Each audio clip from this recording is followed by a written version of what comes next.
Okay, so now we're doing the top 3 films from each of our hosts. I'll quickly bring up. I'll quickly bring up the fan vote. It ended up with Parasite being the winner. Congrats, Yes. Bong Joon-ho. Yay. You did it.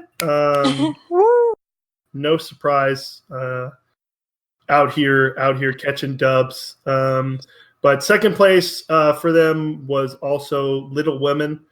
And then I think third place would have gone to Marriage Story. Marriage Story was third place for them. The portrait stands didn't. It hurts me. How?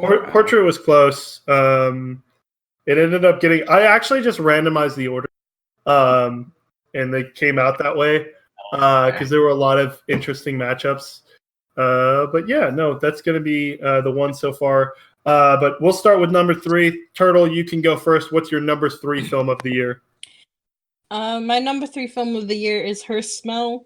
Big up Elizabeth Moss. Nice. Bringing that smelly smell back. Stinks. And Theo, what's going to be your third pick for the year? Okay, yep, mine's gonna be Parasite as well. I really love it. And yeah, it's my third favorite of the year.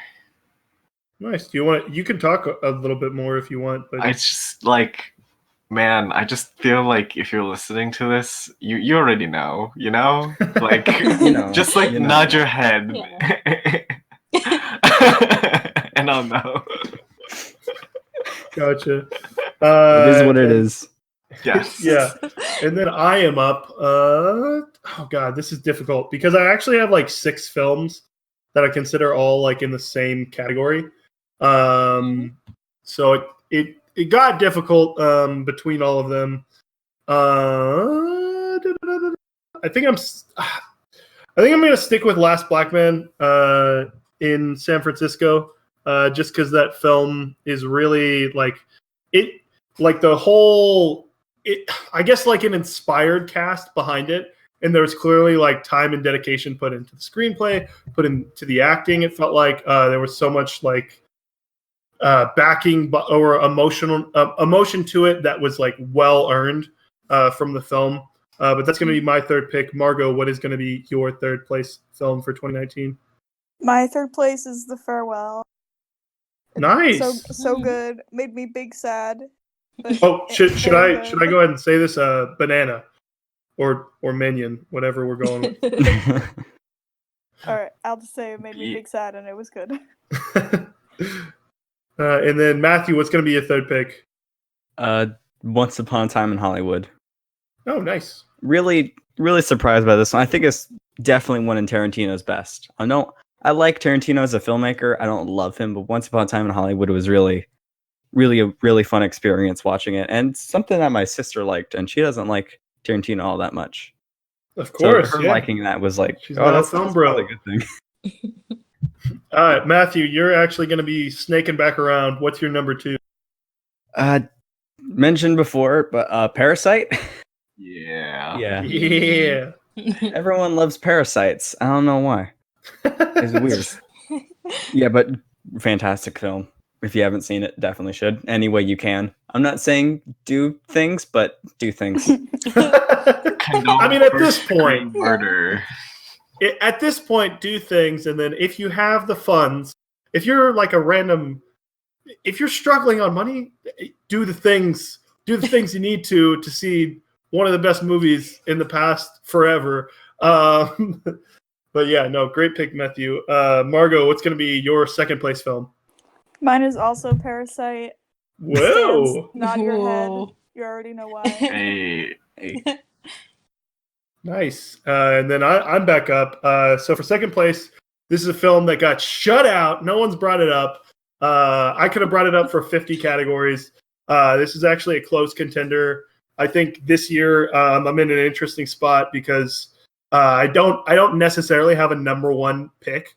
It's more like a 1A, 1B, based on the day. Either of these could be number 1 for me. But I'm actually going to go with The Peanut Butter Falcon. Really jam with this movie. Little Miss Sunshine is one of my favorite films of all time. And this gave me similar vibes. I think it does have some issues, but just Shia LaBeouf and Zach Gottsagen, they have so much chemistry in like such a charming way. It's a very organic story, and it's just like the type of film that I love over and over. But Theo, what's going to be your pick? So actually, I totally forgot to mention this, but I want to give an honorable mention to Atlantics because yes, it is my fourth, and like no one should feel bad for losing to Parasite.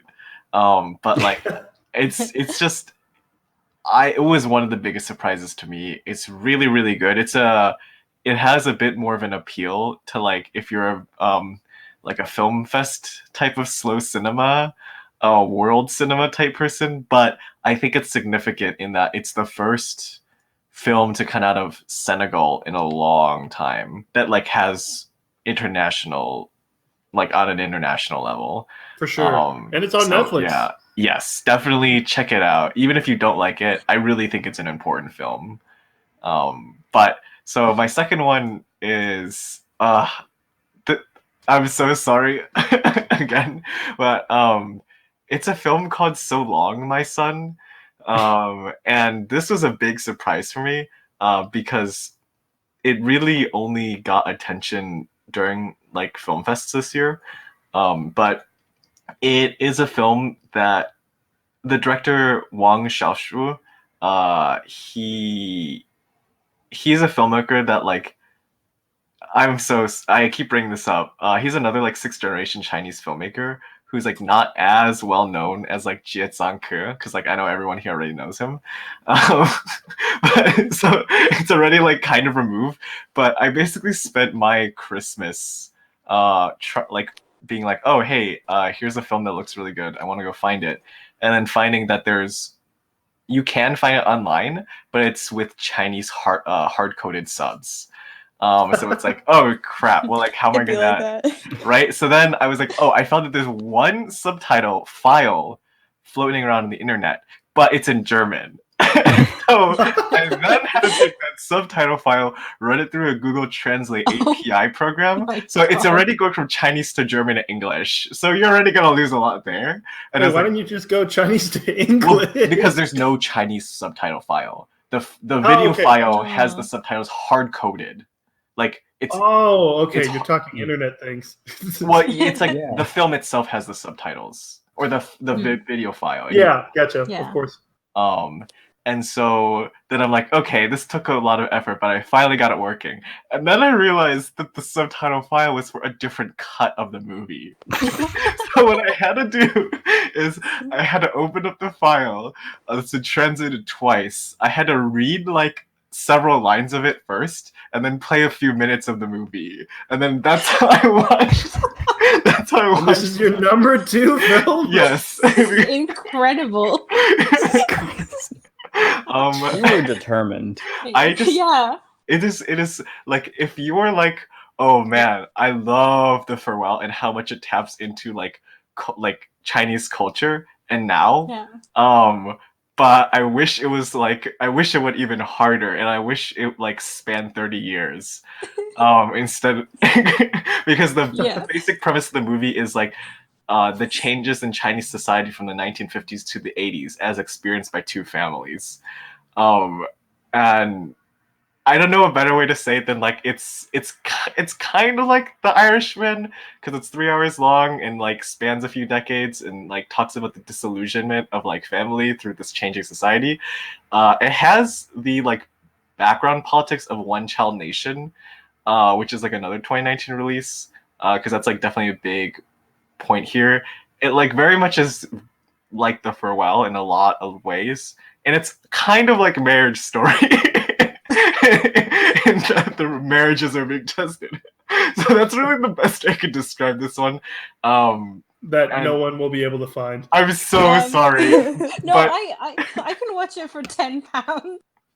Wait, really? Where? Yeah. It's in Curzon Cinema. They have a cinema. Okay, you'll link me after. Yeah. Damn. Okay. Yeah, I don't think it'll be available for you. It's British. We can crowdfund it and get some. Yeah. So for Theo. Anyways, yes. But That's my answer. I'm sorry, none of y'all will see it, but it's basically the Farewell 2. So nice. And then Turtle, what's gonna be your pick? For number 2. I mean, can I get? I will give a quick shout out to Shaun the Sheep Farmageddon.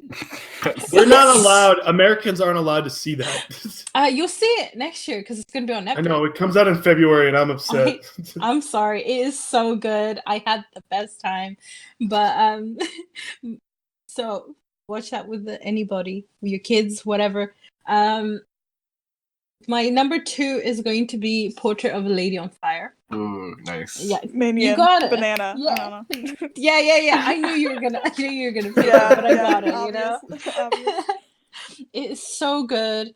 I just think back to this interview by Ethan Hawke where he mentions that a good film is one that's like a bell and it rings right after you cinema or you stop watching it, right? And Portrait of the Lady on Fire is one that I think many people will still be thinking about in years to come.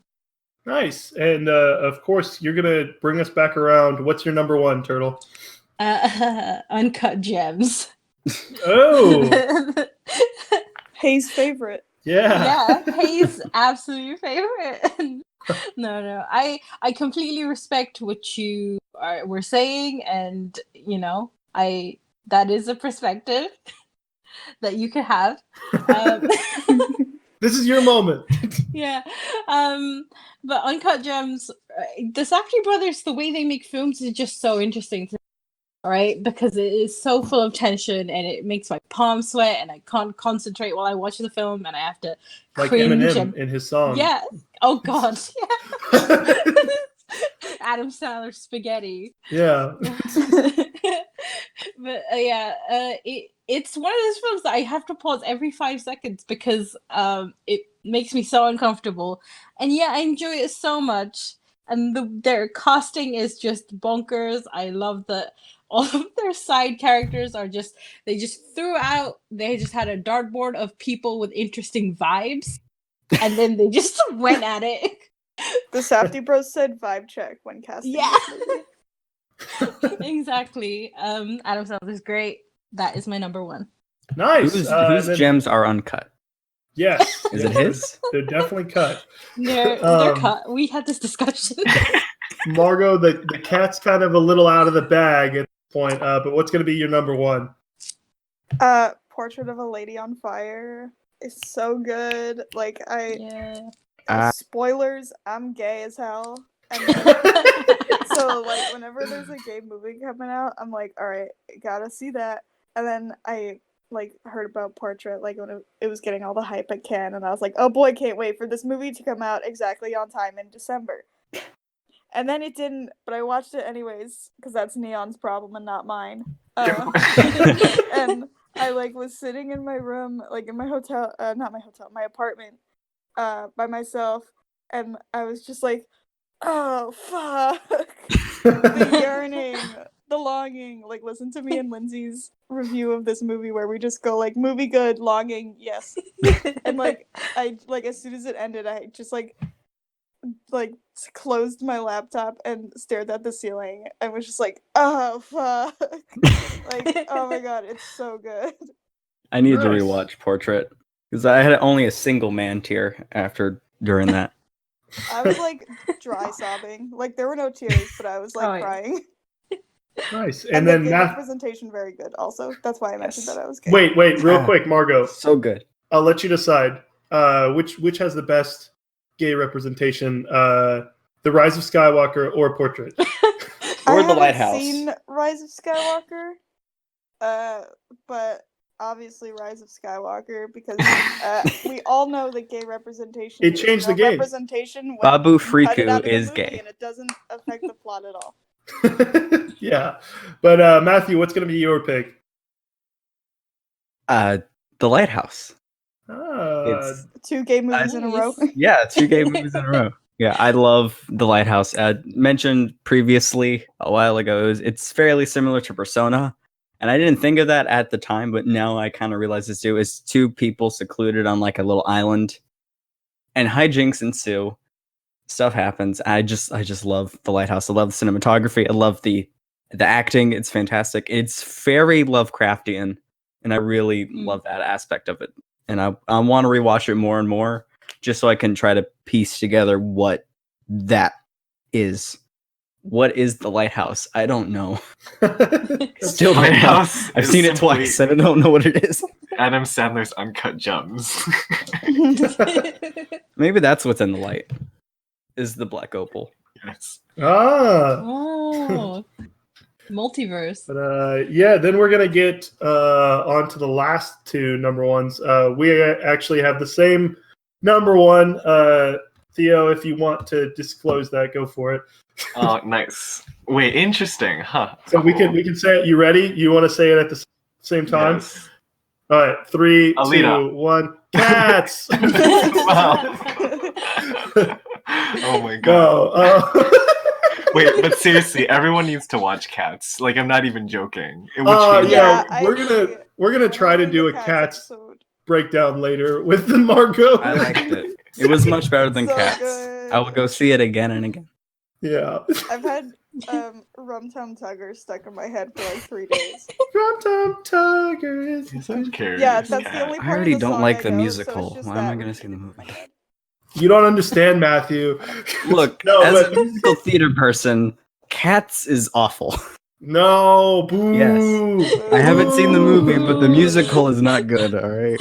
Okay, can I just say, there's that joke that's just like, who says white people don't have a culture? You know that, like, when I'm like, I'm so sorry, y'all. But while watching Cats, I was just like, I'm so sorry. But This must be what white people like.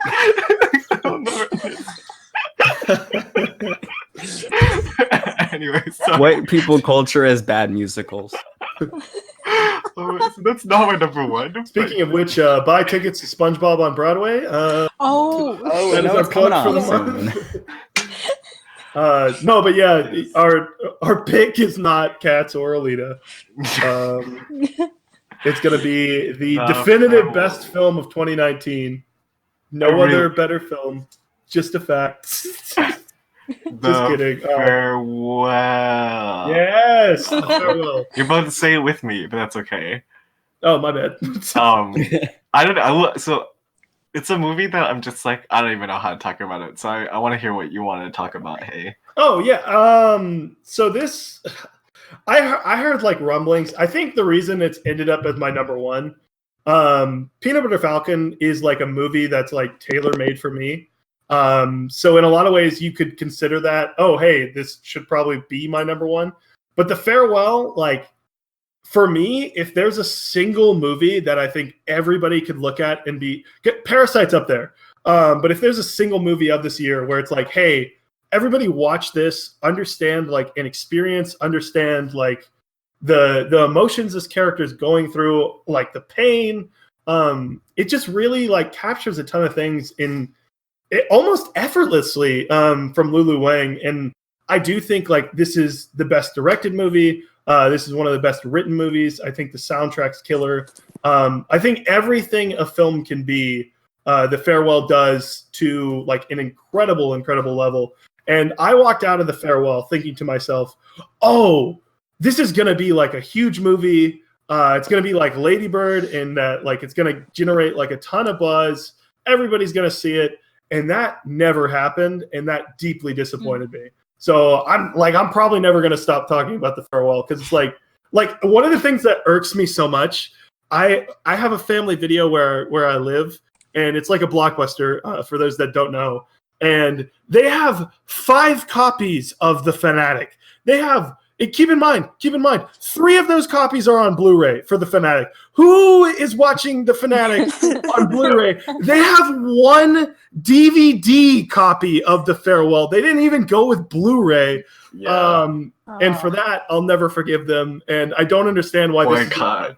Yeah, this is like one of the most popular movies of the year. That just like perplexes me, because I don't want to come across to people as like, oh, hey, like these are real movies or whatever. I legitimately think these are movies everybody would enjoy. It's not a case of like, if I told like my dad to watch Uncut Gems or The Lighthouse, he'd be like, what the heck is this?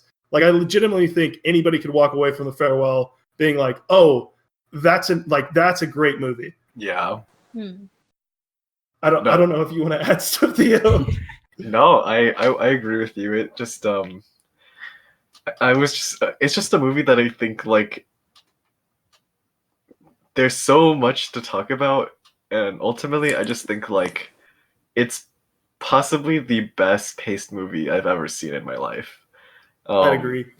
And I just it's tough because I know a lot of that is just my like natural interest in what the movie is. Yeah. But like every time I watch it, I'm just like, wow, this feels both so long in a good way, but also so short. Like, it's really hard to explain. It just, yeah, I don't know. I just. I'll add one more thing on top of that. Just for a lot of different like struggles for people, like one of the most important things to do is like listening to someone. In The Farewell, to me, feels like just listening to someone talking about their life and like struggles they have had for like 90 minutes in the most like organic way possible. Yes, I love that movie. But yeah, no. So the 5 picks that are going to make it into the tourney in a shocker. 3 A24 films here. Wait, these are making it into the tourney? Yep, these are making it into the tourney. Yep, a lot of weight put on y'all's. I could have trolled. You could have gone with Alita. It's actually really good that because I asked everybody before what y'all's picks were, and I accidentally had too many hosts on. But me and Theo had the same pick, so it's okay. I was really worried when you were hyping up Alita. I was like, because you said you were like, oh yeah, the 3 movies I have, top 3 are Asian, and I was like, does Theo think Alita's Asian? Like it is, like it's based off anime, but no. I was worried about that. But yeah, no. So we have our Decade in Review tourney that we're going to start January and February, where we're just going through the 2010s, all the movies in 64 films facing off. It's going to be lots of fun. There's a bunch of ways films have made it in. You can check out those films at allthatfilmpodcast.wordpress.com. There's a whole list of them.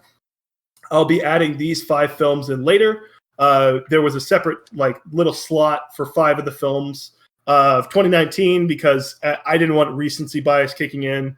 So even though like you could argue Parasite is the best, this was one of the struggles we had. Parasite is like one of the best foreign films. We tried to kick 2019 to the side just so like we didn't have those recency goggles on. So those 5 picks are going to be The Lighthouse, Portrait of a Lady on Fire, and The Farewell, Uncut Gems, and of course from the fans, Parasite. 5 really interesting films that I'd love to see how they do. And of course, you can check out our fan vote that's currently going on. But by the time of this release, you'll have 1 day to do anything on that. Additionally, there's going to be a video tomorrow for defining the decade because we only had 1 video and that was fun. But yeah, no, there's just going to be a top 10 for that, and you can check out all the rest of the films. And again, we'll have a podcast episode for all 64 of the films. Thank you to my host. This has been a really long recording, but it was lots of fun. Yeah, thank you for having us. Best animated DILF fighting Thanos' army. Big sad. Yeah, lovely. All right, bye. Bye.